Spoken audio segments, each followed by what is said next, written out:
बिस्मिल्लाहिर्रहमानिर्रहीम। Welcome to my channel Jilani Shah science 406। Students, इस lecture में हीट और टेम्परेचर के दरमियान जो बेसिक डिफरेंस है उसको क्लियर किया जाएगा। तो टेम्परेचर क्या होता है और हीट क्या होती है और इनके आपस में क्या लिंक होता है, तो चलिए इसको समझते हैं। टेम्परेचर बेसिकली क्या होता है, ये एक किसी भी बॉडी की जो थर्मल स्टेट है उसको एक्सप्लेन करता है। कोई बॉडी कितना हीट अप है और कितना कूलनेस है, ये उसकी हॉटनेस या कूलनेस जो है इसको हम क्या कहते हैं, टेम्परेचर। अब जो हमारे पास हीट है वो क्या, वो एक एनर्जी है जो फ्लोज करती है from high temperature body to low temperature body. यानी जिस बॉडी का टेम्परेचर हाई होगा वो स्लो फ्लो करेगी जिसके टेम्परेचर लो उस बॉडी की तरफ। तो मतलब टेम्परेचर डिफरेंस आ गया दो बॉडीज हॉट और कूल बॉडी के दरमियान, तो उस टेम्परेचर डिफरेंस की वजह से हीट फ्लो करती है। यानी टेम्परेचर डिफरेंस होगा तो हीट फ्लो करेगी, और कहाँ से कहाँ फ्लो करेगी, from hot body to cold body. तो इस तरीके से जो हीट है, ये जो टेम्परेचर है हमारे पास, ये हीट की डायरेक्शन को शो करता है। अगर टेम्परेचर डिफरेंस है तो हीट की डायरेक्शन का हमें पता चला जाएगा। अगर टेम्परेचर डिफरेंस नहीं है तो हीट फ्लो नहीं करेगी। और आज देखते हैं कि जो डिफरेंट टेम्परेचर के स्केल्स हैं उनमें क्या रिलेशनशिप होता है। तो पहले इसकी रेटिंग करते हैं temperature and heat. The temperature is quantity which shows thermal state of a body.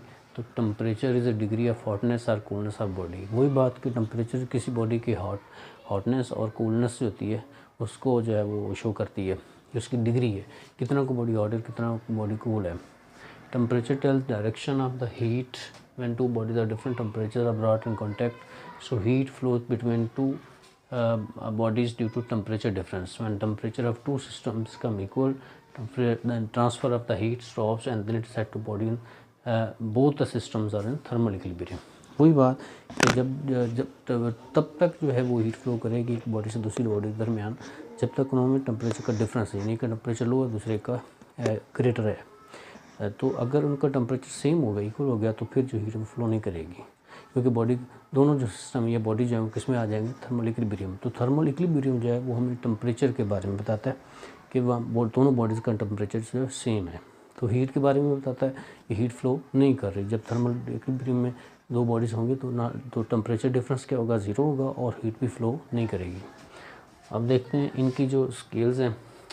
Scales of कितनी स्केल्स है टेम्परेचर की, scales of temperature of body is number on scale of temperature.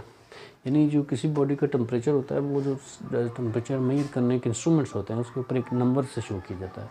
If T F and T C are temperature Fahrenheit Celsius के, अगर ये दो temperature है, ठीक है, एक फॉरेनहाइट पर दूसरा सेल्सियस, में रिलेशनशिप क्या होगा, T C over 100 is equal to T F minus 32 over 100। तो टी सी फाइंड करें, 100 मल्टीप्लाई हो जाएगा, उसको सॉल्व करेंगे तो 5 और 9 इंटू टी एफ माइनस 32। तो टेम्परेचर जो एब्सोल्यूट स्केल पर होता है उसका रिलेशन क्या है, T is equal to T C जो होता है इसीलिए स्केल का टेम्परेचर होगा, वो प्लस 273.5 ये एब्सोल्यूट टेम्परेचर होता है। तो ये छोटा सा आर्टिकल था, और तो आगे नेक्स्ट जो है इंशाल्लाह मिलते हैं किसी और आर्टिकल में। Thank you so much for watching my channel.